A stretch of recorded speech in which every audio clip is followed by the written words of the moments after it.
Hello, my name's Juan, And my name's Noor. and we're going to be talking about the advices that we've been getting from seasoned marketing professionals for our marketing class. Yes. So, we're first, imagine starting your professional journey when there is a global pandemic and everyone's being laid off and there's hiring freezes. Um, how do you deal with that? Danielle didn't have to imagine. She ended up getting her offer rescinded, but she made the best of the situation and she ended up picking up a freelancing client called Ahimsa.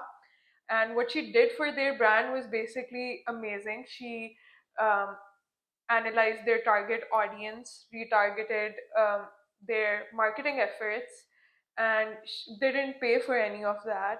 She reset all of their marketing brand tone, made it consistent throughout all of the channels, and Yeah, she was even able to make the audience of the brand grow by 300% during their Black Friday and Box Day sale. And after that, even after the sale, she was able to keep the audience engaged and not even lose many followers after this, even though that was the main point of the campaign. so she sort of ended up starting her own business, Yeah. um, just by freelancing, making the best out of this situation. Do you think you could do that? Do you think you could be an entrepreneur straight out of college? Yeah, actually, hot take. I don't think I could be able to be an entrepreneur right after college. I think I would love to have some hands-on experience, know what I'm good at, what I'm lacking, and what can I learn to further develop the entrepreneur type of thing. How about you?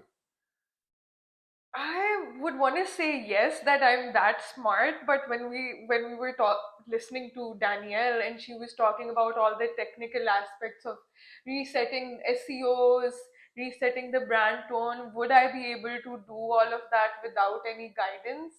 That is definitely questionable. Yeah. I am not sure if I would be able to. So I think it's kudos to her. She did a great job. Regardless of whether we want to do something in life or not, life has its own plans, which sometimes might not match up with our own.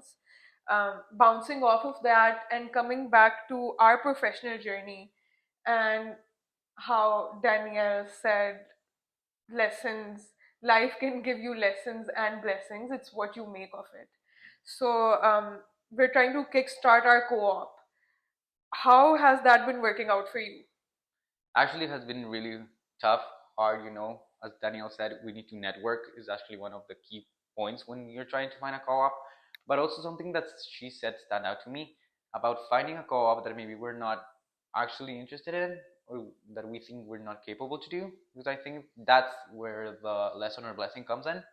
So I think it would be interesting. How about you? I think the same. We're both comfortable with different things. I like content creation, and you like more of the analytical and the traditional things. Yeah. I know you do not like content creation Yeah. as such, but I think that when it comes to marketers, it's best to know a little bit about everything. And that's what makes a great marketer. Understanding every part of the marketing process is very important. So I've been trying to keep an open mind when I'm applying to co-ops that revolve around analytics or numbers, which is what I'm scared of. But I think it really resonated with me. There's a lesson to be learned with every job that you take, and hopefully we end up finding ones that we like. Yeah. And actually, it was a really good advice and really opened our eyes to what we're dealing with Yeah, here right now. not be myopic about the kind of co-ops we get.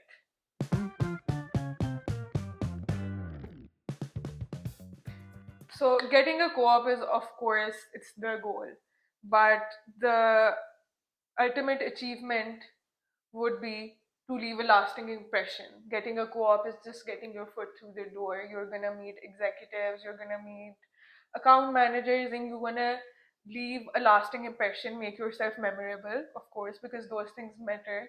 Yeah. How do you, after having this discussion with Danielle, how do you feel? Do you feel like, are you more prepared to do that? Actually, I think it was very useful, especially with the case study that she gave us. She showed us that when we're talking to executives, we need to present clear data-backed communications. We need to focus on what their priorities are. For example, ROI, conversions, regardless of what they want, and you need to be able to communicate that. How about you?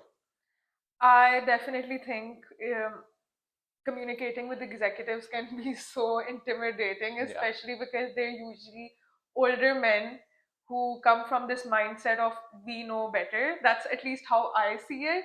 So I feel better, I feel well equipped. And what I took from that discussion was to know your numbers, know your data, be ready for hard questions, and be ready to talk about the same thing again and again.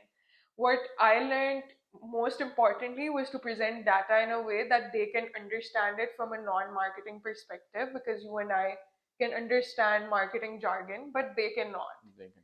So it is to communicate data in a way that's easy for everyone to interpret it and understand. Yeah, and you need to be able to know how to present things to in a way that everyone understands it and understand what you're doing is right. Yeah, you got to justify what you're Yeah. recommending for sure.